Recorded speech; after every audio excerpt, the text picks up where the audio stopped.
In this episode, I'm going to tell you exactly how you can open your third eye.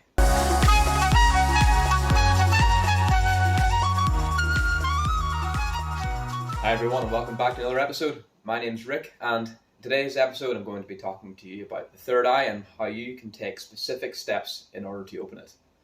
So before we get on to that, let's take a few steps backwards and have a brief look at what the third eye actually is.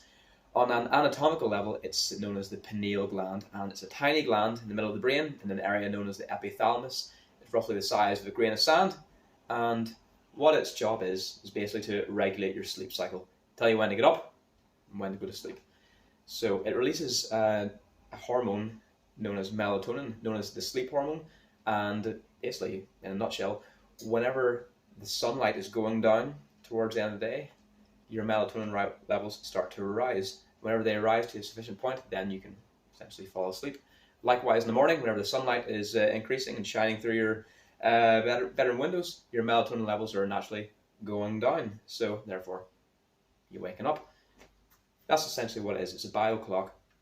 And moving on from that, the essential nuts and bolts of it, we'll look more into the other side of it, the third eye, essentially. So the third eye has been depicted across many different civilizations and cultures across the world. Two really prominent examples are in ancient Egypt. It was depicted as the Eye of Horus, and in Ayurvedic philosophy, it's basically depicted as the sixth chakra. So I'll put a couple of images. There's the Eye of Horus there, and the chakra system over here. So as you can see, there are 7 chakras in the body, and each chakra is basically an energy center. You've got 1, 2, 3, 4, 5, 6, 7. So starting at the very bottom, the base of your spine, you've got your root chakra. Then just above that, you've got your sacral chakra. And then above that, solar plexus, heart chakra, throat chakra, third eye, and crown chakra. So just a very brief overview of those.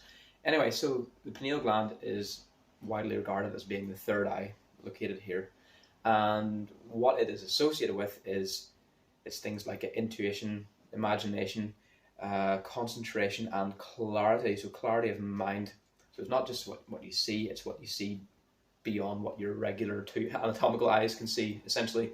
So hopefully that's laid some decent groundwork. You have an understanding of what it is, where it is, what it does. The trick now is to learn how to open it. So there's lots of different explanations and tutorials online, and each one is slightly different to the other, but they all have the same goal, basically, to open the third eye. This step-by-step tutorial is slightly more specific, slightly more scientific, in that we're going to be focusing on what you can actually do on an anatomical level to open it. And Dr. Joe Dispenza, actually, he has talked about it quite extensively. I definitely recommend you check out any and all of his works, particularly his book, Becoming Supernatural, because he goes into really explicit details as to what happens physiologically, what you have to do anatomically in order to activate your pineal gland. So, one more thing actually, just before we go into the steps of actually activating it, how it works is particularly cool, and I want to give you a little bit more information about that. The gland itself, like I said before, very small. It is packed with little calcite crystals, or sorry, not packed, but embedded with little calcite crystals. So they're made of carbon, oxygen, and calcium, if I remember correctly. I'm pretty sure that's it. Anyway, so they're tiny, only 10 to 20 microns. So micrometers, very as small as you can imagine, basically. And what happens is, whenever these crystals are compressed within the gland, it stimulates what's known as a piezoelectric effect. Very similar to what happens in a quartz watch, actually. So whenever there is pressure applied to these piezoelectric, or these crystals which are piezoelectric capable, it triggers the piezoelectric effect, which in turn produces an electromagnetic field. And this field, what it does is, whenever it's sufficiently activated, it allows you to tune into higher frequencies, ones which you can't see or tune into with your regular everyday senses. So this is the theory behind a lot of the insights which people get after activating their third eye. They claim to be able to tap into like divine intelligence or presence, or as Napoleon Hill said, infinite intelligence. Nikola Tesla was a big proponent of that as well.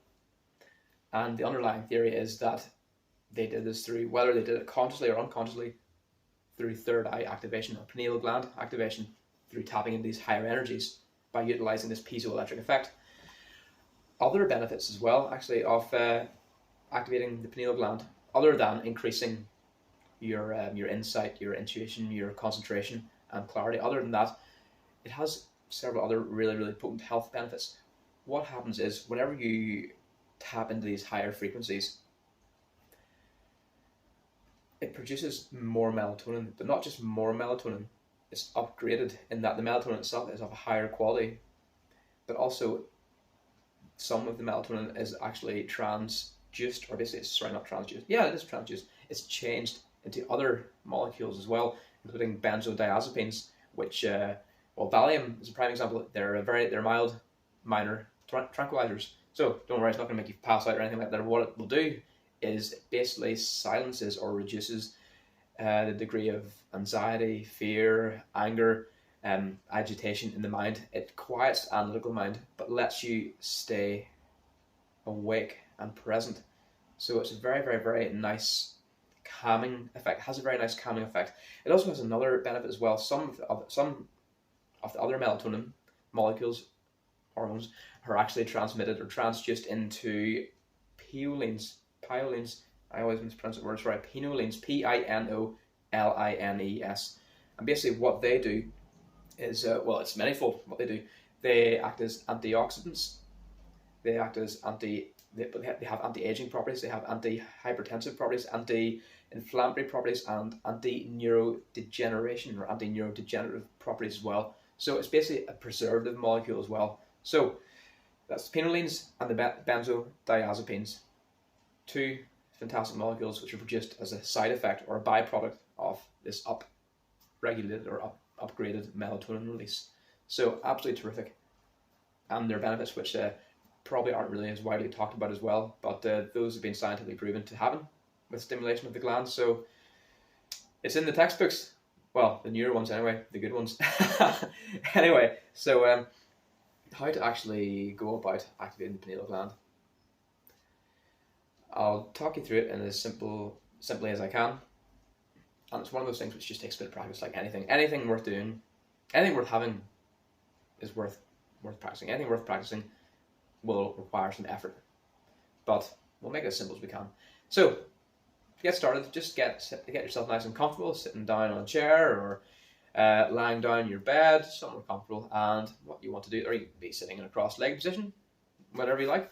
So what I recommend, well, after doing that, what I recommend doing is start off from the very, very beginning, which is we're wanting to liberate energy from our first chakra, or our lowest energy center, basically down at the bottom.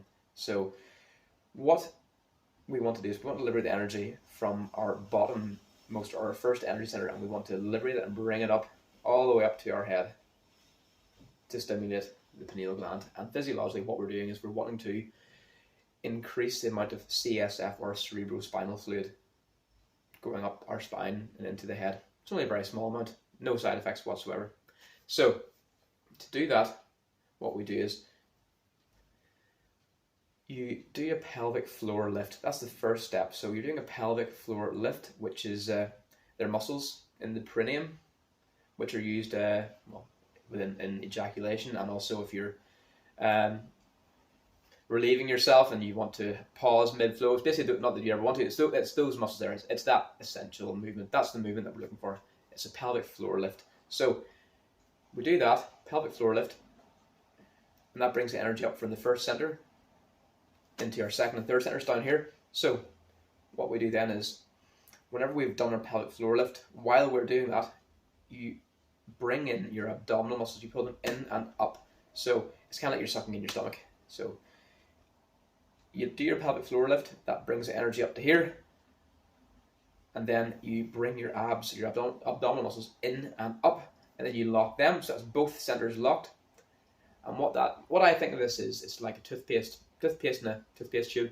You're essentially squeezing the toothpaste up the tube. What we're doing here is we're squeezing the energy, or the CSF, cerebrospinal fluid, up the spinal column.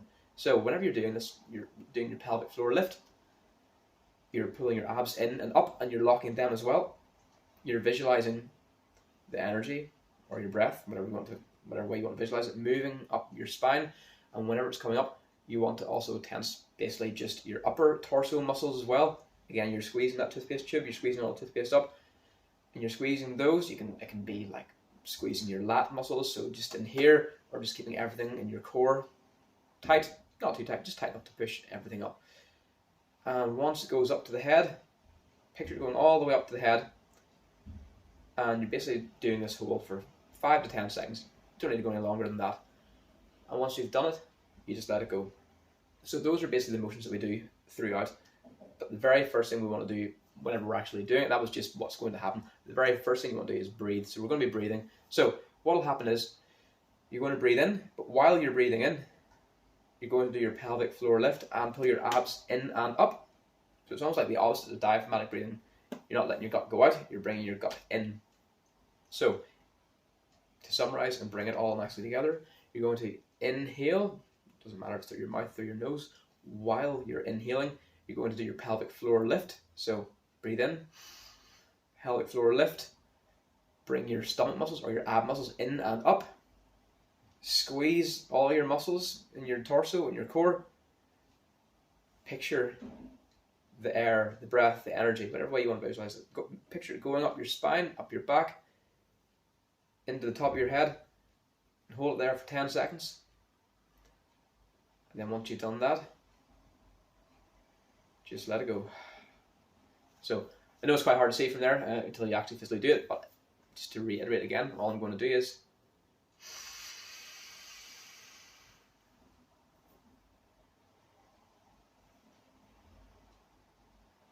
and I would hold for another 5 seconds and then exhale fully. And you only need to do this 3 times. You can do it 3, 4, or 5 times. It's like number of sets of reps in the gym, any home workout.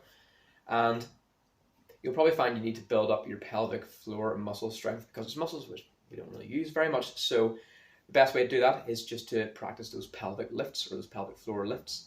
And to do that, just practice lifting and holding for 5 seconds. Then let it go. Take a few seconds rest and then do it again. Just lift your pelvic floor, hold it for 5 seconds again, then just let it go. And you can do that as many times as you want. Just do it until you get fatigued, really. It's a very small muscle. It'll build up stamina quickly enough.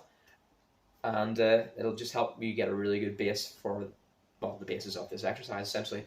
So that's essentially it in a nutshell, how to activate your pineal gland using your own body to do it. Hopefully you find some use, some value from this video. And if you have any questions at all, please post away in the comments section. But anyway, until next time, thanks again for watching. All the best and take care.